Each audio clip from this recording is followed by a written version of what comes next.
আপনারা জানেন যে সারা বাংলাদেশে গত একটা সরকার ছিল, সরকারের পরিবর্তন হয়েছে, তাই না? 5ই আগস্ট বিপ্লবের মধ্যে দিয়ে একটা সরকার পরিবর্তন হয়েছে। সেই থেকে আজ পর্যন্ত এই 6 মাস যাবৎ বিএনপি ভারপ্রাপ্ত চেয়ারম্যান আগামী দিনে যিনি বাংলাদেশের নেতৃত্ব দেবেন, আল্লাহর অশেষ রহমতে উনি বাংলাদেশে আসবেন, জনাব তারেক রহমান এখন সারা বাংলাদেশের প্রতিটা মানুষের খোঁজ খবর নিচ্ছেন।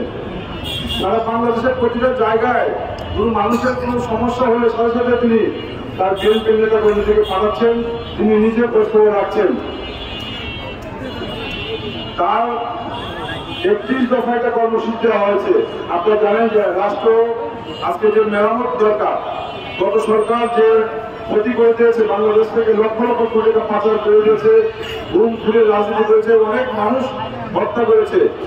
এই জন্য তাকে পরিবর্তন দরকার। আজকে নতুন বাংলাদেশ আমরা পেয়েছি, সেই জন্য জনাব তারেক রহমান 31 দফা কর্মসূচি দিয়েছে।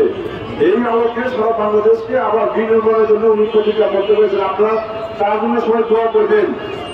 বিশেষ করে আমাদের নেত্রী গত 17 বছর এই নির্যাতন নিপীড়ন সহ্য করেছে, বলেছে না? দেখেন উনাকে বলা হয়েছিল গত 1 সময় 2007 সনে যে আপনি আপনার পরিবার নিয়ে দেশের বাইরে চলে যান, আপনাকে রাজকীয় ভাবে রাখা হতো। পৃথিবীর কোথায় থাকতে চান বলেন, সেখানে আপনাকে দেওয়া হবে। তিনি বলেছেন যে আমার জন্ম হয়েছে এখানে, মৃত্যু হলে আমি এখানে হবো। তিনি বাংলাদেশ থেকে যান নাই, অসুস্থ ছিলেন, যে হাসপাতালে ভর্তি করা হয়েছে, হাসপাতালের কর্তৃপক্ষ বলছে এখানে তার চিকিৎসা নেই। ডাক্তাররা কান্না করে বলছে বাংলাদেশে তার কোনো চিকিৎসা নাই, কিন্তু তাকে বিদেশে যেতে দেওয়া হয়নি। যেতে দেওয়া হয়েছে, কিন্তু আপনাদের দোয়াতে কিন্তু উনি বেঁচেছিলেন। সাধারণ মানুষ তাকে ভালোবাসে বলে কিন্তু বেঁচেছিলেন। আজকে আল্লাহর অশেষ রহমতে তিনি দেশের বাইরে গেছেন। আমরা সকলের কাছে দোয়া চাই তিনি যেন সুস্থ হয়ে আবার আমাদের মাঝে আসেন এবং বাংলাদেশের যে আজকে সাধারণ মানুষের যে 31 দফা কর্মসূচির মধ্য দিয়ে বাংলাদেশকে বিনির্মাণের জন্য সেটার জন্য উনি সচেষ্ট থাকেন। এবং শহীদ প্রেসিডেন্ট জিয়া রহমানের আত্মার মাগফিরাত কামনা করছি, তার ছোট ছেলে আলহাজ প্রকল্পের জন্য আত্মার মাগফিরাত কামনা করছি। 31 দফার ব্যাপারে দু একটা কথা বলে আমার বক্তব্য শেষ করছি। যেহেতু দীর্ঘক্ষণ যেমন অপেক্ষা করছেন, এখানে বক্তব্য যাবে না, শুধু আমরা গরিব দুঃখী মানুষের কাছে শীতবস্ত্র বিতরণ করবো।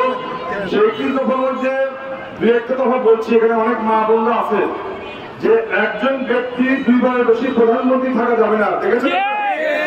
এটা কিন্তু জাতীয়তাবাদ বিএনপির পক্ষ থেকে বলা হয়েছে আগামীতে যে সরকারই গঠন করুক একজন ব্যক্তি 2 বারের বেশি প্রধানমন্ত্রী থাকতে পারবেন না।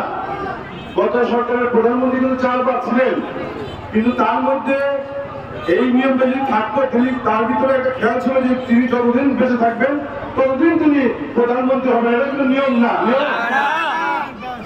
যদি 2 বারের নিয়ম থাকতো তাহলে এত বড় মানুষ মারা যেত না, মারা যেত। প্রায় 2000 ছাত্র, যুবক, শ্রমিক, সাধারণ মানুষ মারা গেছে, প্রায় 2000, প্রায় 1600 থেকে 2000 মানুষ, প্রায় 25,000 মানুষ এখনো পঙ্গু অবস্থা, কেউ চোখ নাই, কেউ হাত নাই, কেউ পা নাই। শুধুমাত্র এই নিয়মটা যদি থাকতো যে একজন ব্যক্তি 2 বারের প্রধানমন্ত্রী হতে হবে না, তাহলে নিয়ম থাকলে কিন্তু তার একজন রাজনীতিবিদ কিন্তু চিন্তা করতো যে আমি 2 বারের বেশি সুযোগ পাবো না, আমার জীবন যত স্বপ্ন আছে আমি 2 বারের মধ্যে শেষ করতে হবে, তাহলে কিন্তু আর এই মহামারীটা হতো না। আজকে বিএনপি কিন্তু সেই এটা বলেছে যে আগামীতে যদি যে সরকার আছে 2 বারের বেশি প্রধানমন্ত্রী থাকতে হবে না। বলা হয়েছে 31 দফার যে তত্ত্বাবধায়ক সরকারের অধীনে নির্বাচন হবে, অর্থাৎ বিগত দলীয় সরকারের অধীনে নির্বাচন দেখেছেন, দিনের ভোট রাখতে হয়ে গেছে, ভোট দিতে পেরেছেন কেউ? একটা মন্দির কমিটি, মসজিদ কমিটি, মেম্বার, চেয়ারম্যান, উপজেলা চেয়ারম্যান, পৌরসভার মেয়র, এমপি সবাই কিন্তু বিনা ভোটে ছিল, তাই না? মসজিদ কমিটিও হয়েছে, নির্দিষ্ট করে দেওয়া হয়েছে, একটা গণতান্ত্রিক চর্চা কিন্তু ছিল না। এই জন্য তত্ত্বাবধায়ক সরকারের অধীনে নির্বাচন হবে ইনশাল্লাহ, 31 দফার মধ্যে দেওয়া হয়েছে। এরকম কৃষকের জন্য, শ্রমিকের জন্য, ধর্মীয় মূল্যবোধ এবং অর্থনৈতিক আজকে বাংলাদেশ থেকে লক্ষ লক্ষ কোটি টাকা পাচার হয়ে গেছে, এগুলো পুনরুদ্ধারের জন্য, সংস্কারের জন্য এই 31 দফার মধ্যে হয়েছে। আর বিশেষ করে এখানে মা বোন এখানে আছেন, অনেক অসহায় মানুষ এখানে আছেন, তাদের উদ্দেশ্যে একটি কথা বলে আমার বক্তব্য শেষ করছি।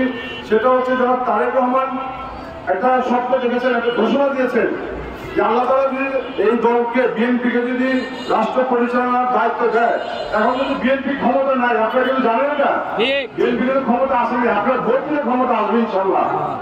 যদি রাষ্ট্র পরিচালনার দায়িত্ব পায় তাহলে উনি বলেছেন যে একটা ফ্যামিলি কার্ড করবেন। ফ্যামিলি কার্ডটা হচ্ছে যে প্রতিটা পরিবারের, মানে একটা পরিবারের 4 জন সদস্য, এই 4 জন সদস্যের মধ্যে পরিবার কিন্তু চালায় আমার মা বোনরাই, মানে আমার মা বা বোন, তারাই তো সংসারটা চালায়। এই মা বোনদের নামে কার্ডটা থাকবে।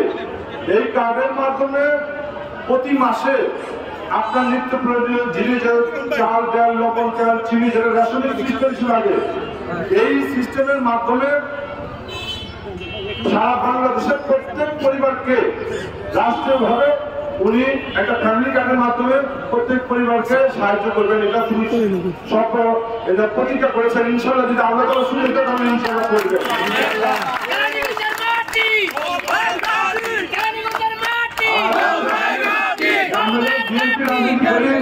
শহীদ প্রেসিডেন্ট জিয়াউর রহমান মানুষের রাজনীতি করেছে।